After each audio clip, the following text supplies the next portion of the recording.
Hi everybody, it's Mrs. Kimmin here, and I am in my living room sitting by my fireplace. I'm going to do this video a little bit differently, in a very high technology way. I'm going to see if I can say hello, but mostly I'm going to do it like this with my phone, just because I don't have the materials and the equipment I need to go over the answers to the poems that I described to you that I wanted you to do. So this is my high-tech solution. So here I am in quarantine, and this is my living room, and this is how I'm doing it. And I just want to thank you for your poetry. I'm enjoying it. Thank you for turning that into me, whether you turn it into the school in the bin, or submit it on Schoology, or emailed, or whatever you did. So thank you. I will score those and get some feedback to you as soon as I can. As far as what you had to do on days 10 and 11, we kind of combined those together, and you had to read two poems, Sketch and Opening the Wind. So I'm going to start by just going over those answers for you. Starting with Opening the Wind, because that's the one that I have taped up already here. So the first thing I'm going to do is just read through the poem for you. Hopefully you read it. Hopefully you read it many times, but it's a great poem, so I'm just going to read it to you. It's called Opening the Wind by Joseph Buchek. Sit down with me at evening there on our old back porch, just when darkness starts its slow walk over the sky. Close your eyes and relax until that place begins to feel as familiar as the hand of a friend. Listen first, my dad said then, to things close at hand. Hear the scuff of your feet on the rough wooden floor. Hear the sound of your breath and the rustle of cloth. Hear the cricket that chirps from the crack in the corner. Then, as you will still listen to all of those sounds start to widen your circle, start to open the wind.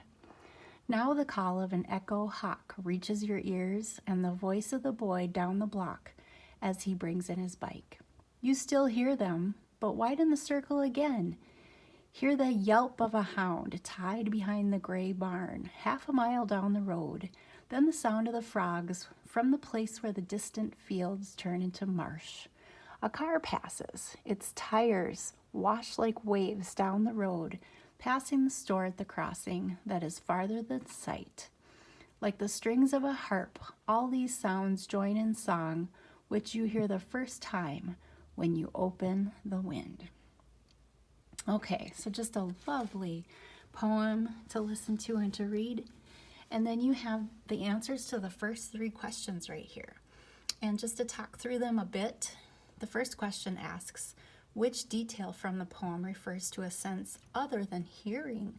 So, good strategies are to go through every single answer, go back to the poem, find where it said those things, and really think to yourself, was this about hearing or was it not? And what you can draw the conclusion of is that D is the correct answer, because darkness starts its slow walk over the sky. That does not refer much to anything to do with hearing. But if you look at the car passes, its tires wash like waves, that refers to a sound. The cricket that chirps, that's a sound. And if you go down and look at like the strings of a harp, they actually say that those are sounds in the poem. So that's really good proof from the poem. Number 2, what is true of the first sounds that the father mentions? If you go up to lines 9 and 10, you can see it says, listen first, my dad said then, to things close at hand. That is really the best answer. If you go through the others, you don't really if you go through the poem, you don't really find as much proof that those are true, but lines 9 and 10 really support that they are produced nearby, things close at hand. Number 3, which of the following lines from the poem contain a simile? And if you remember similes, they use the words like and as. And so the answer for this one is going to be lines 17 and 18. If you go into those, it's then as you still listen to all those sounds, start to widen your circle, start to open the wind. That's not right. Ha! I was thinking 17 and 18, but it's really 37 and 38. Okay, let's go down to 37 and 38. There, I have it underlined. Like the strings of a harp, all those sounds join in song. So there it is, your keyword, like. I would re-record this, but it would take too long, and I'm getting too warm by the fireplace. So sorry about that before. 37 and 38 is the correct answer where your simile is. Okay, now going to the other side here.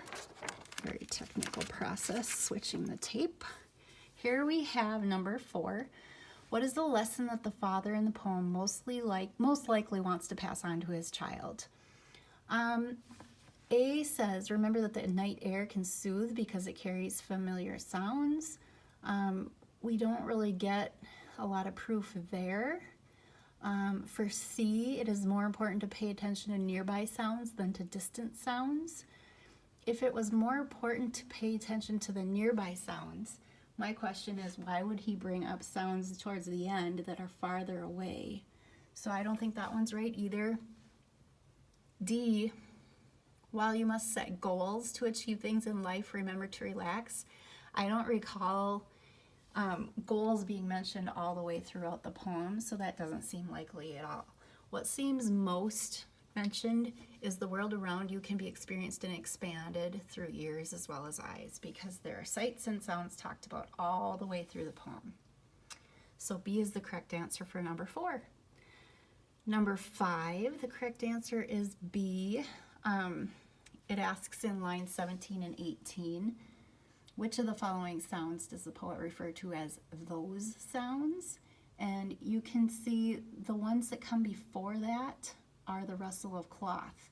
The call of the hawk, the yelp of a hound, and the croak of frogs comes later, and so it just makes more sense that they're referring to what they just talked about, those sounds. Number 6. Which of the following best describes the order in which the father introduces the sounds? And again, if you notice from the top, when they're talking about those sounds that are nearby, close at hand, let's see, things close at hand, and those kind of nearby, and then you get farther and farther away, widen the circle, the car passes, and you're farther than sight. So it really goes from the nearest to the farthest. So letter C makes the most sense there.